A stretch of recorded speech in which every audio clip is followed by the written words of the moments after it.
বাংলাদেশের কাছে হেরে এমনিই বেকায়দায় আছে পাকিস্তান। তার উপরে এবার শুনতে হলো আরো বড় দুঃসংবাদ। হারের ক্ষত শুকানোর আগে এবার আইসিসির কঠিন শাস্তিতে নতুন করে চাপে পড়েছে শান মাসুদের দল। এক টেস্টেই হারিয়েছে সম্মান, পয়েন্ট আর মোটা অঙ্কের অর্থ। ঢাকা টেস্টে বাংলাদেশের কাছে হারের পর ধীরগতির বোলিংয়ের দায়ে পাকিস্তানকে বড় জরিমানা করেছে আইসিসি।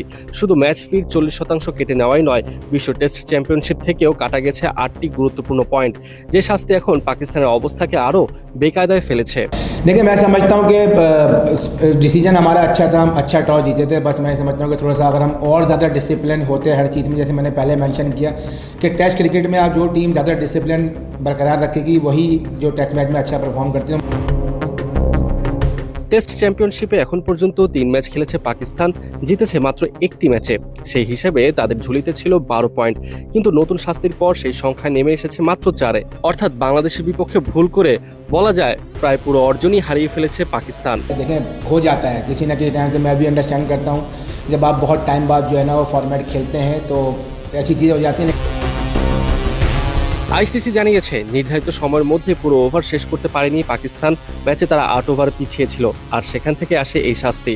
আইসিসির আচরণবিধি আর্টিকেল 2.22 এবং টেস্ট চ্যাম্পিয়নশিপের নিয়ম অনুযায়ী প্রতি ওভারে পিছিয়ে থাকলে ম্যাচ ফির 5% জরিমানা ও 1 পয়েন্ট কাটা হয়। সেই হিসাবেই পাকিস্তানকে গুনতে হলো বড় মূল্য।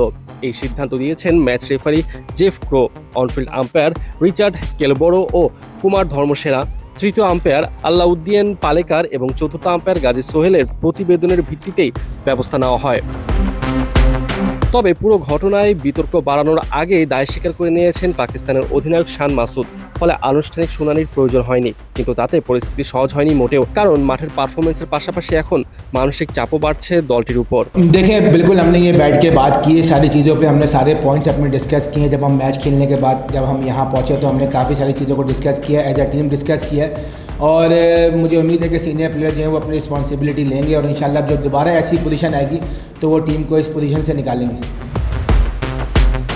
সব মিলিয়ে পাকিস্তানের জন্য সময়টা যেন একের পর এক দুঃস্বপ্নে ভরা। ঢাকা টেস্টের হতাশা কাটানোর আগেই নতুন এই শাস্তি দলটিকে আরও কোণঠাসা করে দিয়েছে। যদিও পাকিস্তান শিবির এখন তাকিয়ে আছে সিলেট টেস্টের দিকে, তবে বাংলাদেশ যে দুর্দান্ত ফর্মে আছে তাতে করে তারা দ্বিতীয় টেস্ট ম্যাচও জিততে পারবে কিনা তা নিয়েও আছে সন্দেহ। Criticism is there, so we're not worrying about the other things, social media things, but our focus is to play next match and hopefully my captain, all the teams playing a really good cricket inshallah in next matches.